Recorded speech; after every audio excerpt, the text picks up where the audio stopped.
I am going to tell you how many mutual fund schemes you should have in your portfolio.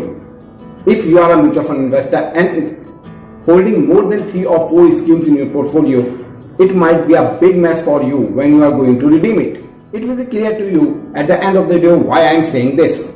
And we are starting right now. This is Anish from proactivesip.in. Welcome to a new video. And if you are the first time in my channel, start right now by subscribing and clicking the bell icon so that you cannot miss anything.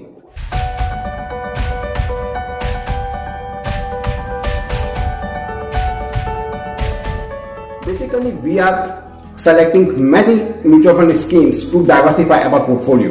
Because of diversification, it is definitely sure that there is a minimum chance of risk associated in the portfolio.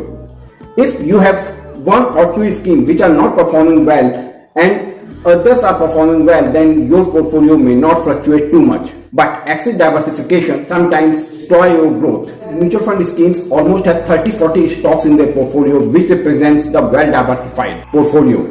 Now imagine if you invest in 10 such type of schemes, then there are a lot of common stocks which are common to all the schemes of the portfolio.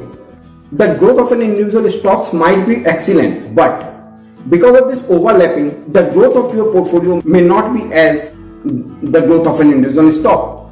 The very basic principle of investing in mutual fund is to generate good returns. If your scheme is not doing so, then it is not good for you to remain invested in that scheme and switch to index funds. But because of excess diversification, the probability of beating the returns compared to market or to benchmark is diminishing and your purpose of investing is not fulfilled. Now the question is, if excess diversification diminishing our returns, should we stick with 1 or 2 mutual fund schemes? The answer of this question depends on your investment style. If you are an aggressive investor and a big follower of high risk and high return game, then you should have 2 multi-caps, 2 mid-caps and 1 small cap fund in your portfolio. But on the other hand, if you are a moderate kind of investor, you are not going to take big risk, and for this you are okay with your returns, then you should have 1 multi-cap, 1 large cap and 1 mid-cap in your portfolio. There is a third category of investor called conservative investor. If you do not belong to these 2 communities, then you might be conservative in nature. Means you are not willing to take too much risk, and for that you are ready to compromise with your returns. And for such type of investors, a model portfolio should have a 1 large cap and a balanced fund in their portfolio. And if you follow these simple rules, this simple model, then you can easily maintain your risk without too much compromising on your return part.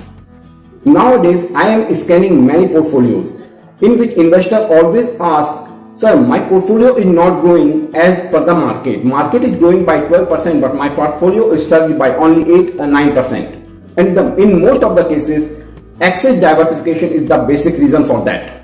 If your scheme selection is good, then 3 or 4 mutual fund schemes in your portfolio might be good enough to get good returns and generate wealth over a longer period of time. Remember this video? In this video, I mentioned 5 basic mistakes you should avoid while doing SIP. And if you do so, then you get something extra without doing anything extra. Oh yes, mutual fund investments are subject to market risk. Read all scheme related documents carefully before investing. Now I am signing off from this video, and bye bye, good night.